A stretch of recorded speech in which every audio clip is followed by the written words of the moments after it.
The Water of Life, from the Pink Fairy Book, edited by Andrew Lang. 3 brothers and 1 sister lived together in a small cottage, and they loved one another dearly. One day the eldest brother, who had never done anything but amuse himself from sunrise to sunset, said to the rest, "Let us all work hard, and perhaps we shall grow rich and be able to build ourselves a palace." And his brothers and sister answered joyfully, "Yes, we will all work." So they fell to working with all their might, till at last they became rich and were able to build themselves a beautiful palace, and everyone came from miles round to see its wonders and to say how splendid it was. No one thought of finding any faults, till at length an old woman, who had been walking through the rooms with a crowd of people, suddenly exclaimed, "Yes, it is a splendid palace, but there is still something it needs." "And what may that be?" "A church." When they heard this, the brothers set to work again to earn some money, and when they had got enough, they set about building a church, which should be as large and beautiful as the palace itself. And after the church was finished, greater numbers of people than ever flocked to see the palace and the church, and vast gardens and magnificent halls. But one day, as the brothers were as usual doing the honors to their guests, an old man turned to them and said, "Yes, it is all most beautiful, but there is still something it needs." "And what may that be?" "A pitcher of the water of life, a branch of the tree, the smell of whose flowers gives eternal beauty, and the talking bird." "And where am I to find all those?" "Go to the mountain that is far off yonder, and you will find what you seek." After the old man had bowed politely and taken farewell of them, the eldest brother said to the rest, "I will go in search of the water of life and the talking bird and the tree of beauty." "But suppose some evil thing befalls you," asked his sister, "how shall we know?" "You are right," he replied. "I had not thought of that." Then they followed the old man and said to him, "My eldest brother wishes to seek for the water of life and the tree of beauty and the talking bird that you tell him are needful to make our place perfect. But how shall we know if any evil thing befall him?" So the old man took them a knife and gave it to them, saying, "Keep this carefully, and as long as the blade is bright, all is well. But if the blade is bloody, then know that evil has befallen him." The brothers thanked him and departed, and went straight to the palace, where they found the young man making ready to set out for the mountain where the treasures he longed for lay hid. And he walked, and he walked, and he walked, till he had gone a great way, and there he met a giant. "Can you tell me how much further I have still to go before I reach that mountain yonder?"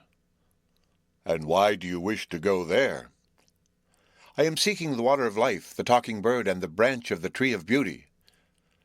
"Many have passed by seeking those treasures, but none have ever come back, and you will never come back either unless you mark my words. Follow this path, and when you reach the mountain, you will find it covered with stones. Do not stop to look at them, but keep on your way. As you go, you will hear scoffs and laughs behind you. It will be the stones that mock. Do not heed them. Above all, do not turn round. If you do, you will become as one of them. Walk straight on till you get to the top, and then take all you wish for." The young man thanked him for his counsel, and walked, and walked, and walked, till he reached the mountain. And as he climbed, he heard behind him scoffs and jeers, but he kept his ears steadily closed to them. At last the noise grew so loud that he lost patience, and he stooped to pick up a stone to hurl into the midst of the clamor, when suddenly his arms seemed to stiffen, and the next moment he was a stone himself. That day his sister, who thought her brother's steps were long in returning, took out the knife, and found the blade was red as blood. Then she cried out to her brothers that something terrible had come to pass. "I will go and find him," said the second, and he went.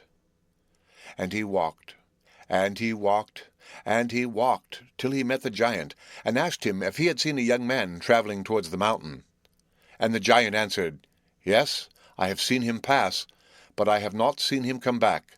The spell must have worked upon him." "Then what can I do to disenchant him and find the water of life, the talking bird, and a branch of the tree of beauty?"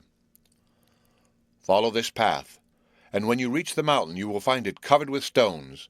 Do not stop to look at them, but climb steadily on. Above all, heed not the laughs and scoffs that will arise on all sides, and never turn round. And when you reach the top, You can then take all you desire." The young man thanked him for his counsel and set out for the mountain. But no sooner did he reach it than loud jests and jibes broke out on every side, and almost deafened him.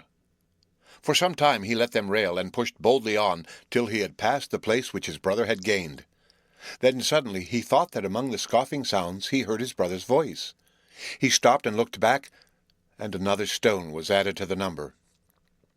Meanwhile, the sister left at home was counting the days when her two brothers should return to her.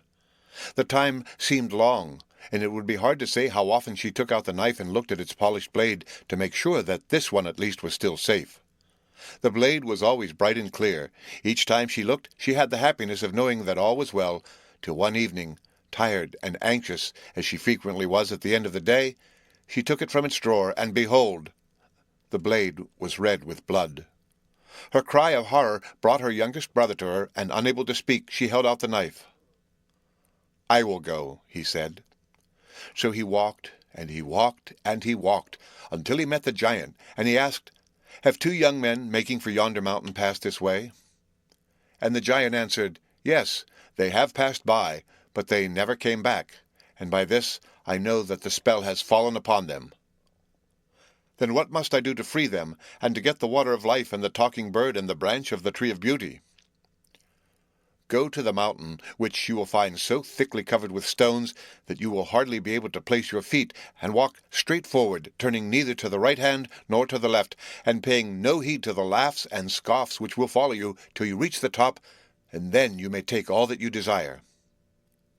The young man thanked the giant for his counsel, and set forth to the mountain. And when he began to climb, there burst forth all around him a storm of scoffs and jeers. But he thought of the giant's words, and looked neither to the right hand nor to the left, till the mountain top lay straight before him. A moment now, and he would have gained it, when through the groans and yells he heard his brothers' voices. He turned, and there was one stone the more. And all this while his sister was pacing up and down the palace, hardly letting the knife out of her hand, and dreading what she knew she would see, and what she did see. The blade grew red before her eyes, and she said, "Now it is my turn." So she walked, and she walked, and she walked, till she came to the giant, and prayed him to tell her if he had seen three young men pass that way seeking the distant mountain. "I have seen them pass, but they have never returned, and by this I know that the spell has fallen upon them." "And what must I do to set them free, and to find the water of life, and the talking bird, and a branch of the tree of beauty?" "You must go to that mountain, which is so full of stones that your feet will hardly find a place to tread. And as you climb, you will hear a noise as if all the stones in the world were mocking you, but pay no heed to anything you may hear, and once you gain the top, you have gained everything." The girl thanked him for his counsel, and set out for the mountain, and scarcely had she gone a few steps upward, when cries and screams broke forth round her, and she felt as if each stone she trod on was a living thing. But she remembered the words of the giant, and knew not what had befallen her brothers, and kept her face steadily towards the mountain top, which grew nearer and nearer every moment. But as she mounted, the clamour increased sevenfold. High above them all rang the voices of her three brothers. But the girl took no heed, and at last her feet stood upon the top. Then she looked round, and saw, lying in a hollow, the pool of the water of life. And she took the brazen pitcher that she had brought with her, and filled it to the brim. By the side of the pool stood the tree of beauty, with the talking bird on one of its boughs, and she caught the bird and placed it in a cage, and broke off one of the branches. After that she turned and went joyfully down the hill again, carrying her treasures, but her long climb had tired her out, and the brazen pitcher was very heavy, and as she walked, a few drops of the water spilt on the stones, and as it touched them, they changed into young men and maidens, crowding about her to give thanks for their deliverance. So she learnt by this how the evil spell might be broken, and she carefully sprinkled every stone till there was not one left, only a great company of youths and girls who followed her down the mountain.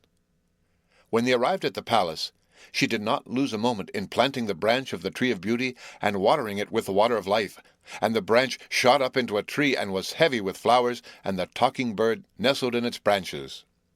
Now the fame of these wonders was noised abroad, and the people flocked in great numbers to see the three marvels and the maiden who had won them.